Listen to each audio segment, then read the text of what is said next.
স্বাভাবিকভাবেই যেটা জানতে পেরেছি সেই জানার সুযোগটা আমাদের সন্তানদের আর নেই। কাজেই যে কোনো একটা মানুষকেও ভালোবাসতে গেলে তাকে জানাটা ভীষণভাবে প্রয়োজন।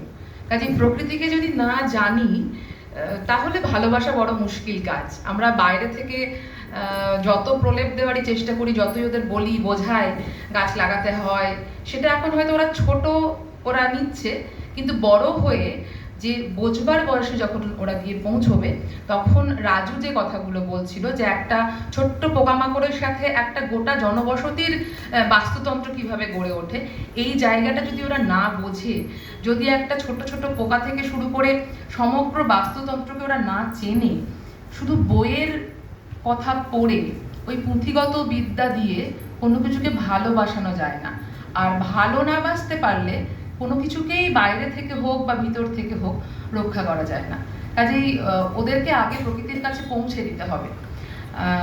ইচ্ছের পক্ষ থেকে আমরা ছোট্ট একটা ইনিশিয়েটিভ নিয়েছি কয়েক বছর হলো, যার শুরুটা আমার দিক থেকে শুরু হচ্ছে পিনাকিদার হাত ধরে। পিনাকিদা আমাকে প্রথম বলেন যে তোমার বাচ্চাদেরকে দিয়ে তুমি এই কাজটা করাও, যে এই যে গ্রীষ্মকালটা, আমরা গ্রীষ্ম প্রধান দেশে থাকি, ফলত যাবতীয় ফল যেগুলো আমরা স্বাভাবিকভাবে পাই প্রকৃতি থেকে সেগুলো গ্রীষ্মকালে মূলত হয়, সেটা আম, জাম, লিচু, যেগুলো আমাদের স্বাভাবিক উদ্ভিদ।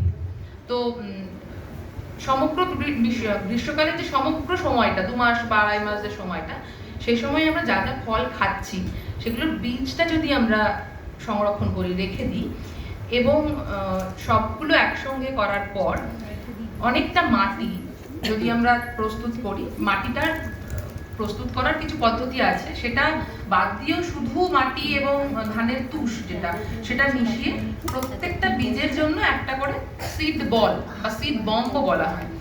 একটা মাটির গোলার মধ্যে বড় বীজ একটাই থাকা সম্ভব, ছোট বীজ 2-3টে করে রাখা যেতে পারে।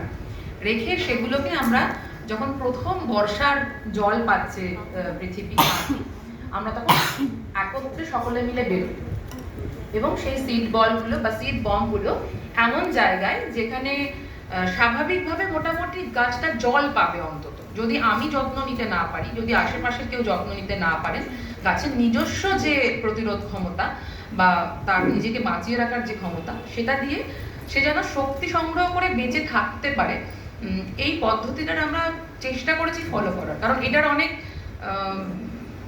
ক্রিটিসিজমও আছে। অনেকেই বলেন যে আমরা গাছ লাগাই কিন্তু যত্ন নিই না।